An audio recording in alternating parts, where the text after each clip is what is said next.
درود ہو نبی رحمت پر اور آپ کے ہر اس جانثار پر جس نے سربلندی دین کے لیے اپنی زندگی گزاری۔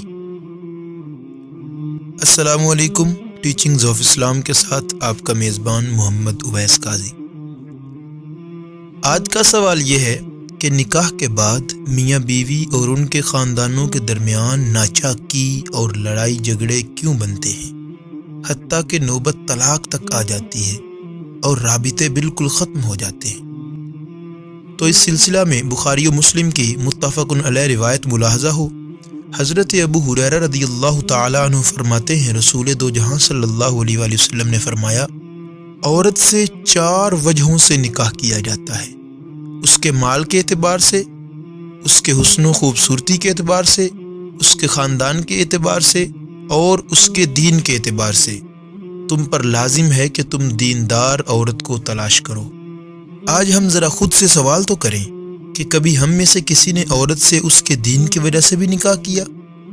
نہ جی، اکثر لوگ مال و دولت اچھا نہ ہو، لڑکا یا لڑکی کماتے نہ ہوں، گھر اچھا نہ ہو، جہیز نہ دیا جائے، گاڑی نہ دی جائے، شادی پر خرچہ زیادہ نہ کیا جائے تو شادی سے ہی انکار کر بیٹھتے ہیں۔ وہ لوگ اس گزشتہ فرمان رسالت پناہ پر غور کریں اور اپنے گریبان میں جھانکیں۔ دوسرا، ہم اس چیز کو مد نظر رکھتے ہیں کہ لڑکا ہو یا لڑکی، اس کا رنگ و روپ دیکھتے ہیں، قد کاٹ دیکھتے ہیں، انداز گفتگو، لب و لہجہ کیسا ہے، الغرض ظاہری حسن و جمال کو مد نظر رکھا جاتا ہے۔ تیسرے، وہ لوگ ہیں جو مالی اور معاشرتی اعتبار سے کمزور حیثیت والے ہونے کی وجہ سے لڑکی یا لڑکے کا رشتہ ٹھکرا دیتے ہیں۔ ان کو اس حدیث پاک پر غور کرنا چاہیے، بلکہ اس مفہوم کی وضاحت اور تائید کے لیے ایک اور حدیث پاک سنیے۔ اس کو امام طبرانی نے اوسط میں نقل فرمایا۔ اس حدیث پاک کو سن کر رونگٹے کھڑے ہو جائیں گے۔ سیدنا انس رضی اللہ تعالیٰ عنہ رسول اللہ صلی اللہ علیہ وآلہ وسلم سے روایت کرتے ہیں، آپ صلی اللہ علیہ وآلہ وسلم نے ارشاد فرمایا، جس نے کسی عورت سے اس کی عزت کی وجہ سے نکاح کیا، اللہ تعالیٰ اس کی ذلت میں اضافہ فرمائے گا۔ جس نے کسی عورت سے اس کے مال و دولت کے لالچ میں آ کر نکاح کیا تو اللہ تعالیٰ اس کی غربت میں اضافہ فرمائے گا۔ جس کسی نے عورت سے اس کے حسب و نسب، خاندانی بڑائی کی بنا پر نکاح کیا تو اللہ تعالیٰ اس کی کمینگی یعنی کمینے پن میں اضافہ فرمائے گا۔ اور جس نے عورت سے نکاح کیا اور ان چیزوں میں سے کسی چیز کا ارادہ نہیں رکھتا مگر یہ کہ اس کی نگاہ جھک جائے، اس کی شرمگاہ محفوظ ہو جائے، یا وہ اس نکاح کے ذریعے صلہ رحمی کرنا چاہتا ہے تو اللہ تعالیٰ اس عورت میں اس کے لیے برکت فرما دیتا ہے اور عورت کے لیے اس مرد میں برکت فرما دیتا ہے۔ اگلی روایت میں تو رسول اللہ صلی اللہ علیہ وآلہ وسلم نے 2 ٹوک انداز میں اس بات کی وضاحت فرما دی۔ اس حدیث پاک کو ابن ماجہ نے نقل کیا۔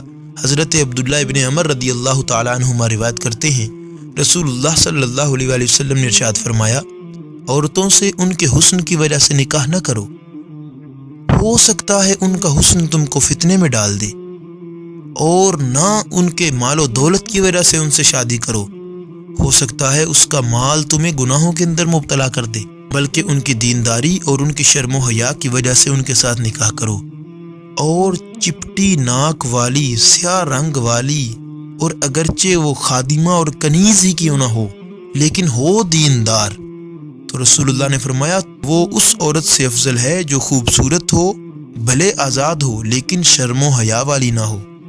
اللہ اکبر۔ تو جب ہم نکاح ان طریقوں پر نہ کریں گے اور نکاح کرتے وقت ان چیزوں کو مد نظر نہ رکھیں گے جن چیزوں کو پیش نظر رکھنے کا رسول اللہ صلی اللہ علیہ وآلہ وسلم نے ہمیں ارشاد عطا فرمایا، تو پھر ہمارے لیے گھریلو ناچاکیاں، پریشانیاں، لڑائی جھگڑے، ذہنی ڈپریشن، دور درازیاں، حتیٰ کہ طلاق تک نوبتیں آ جانا، یہ سارا کچھ صرف اس وجہ سے ہے کہ ہم نے اس طریقے کو چھوڑ دیا جس طریقے کے ساتھ اسلام نے ہم کو آپس میں جوڑا تھا۔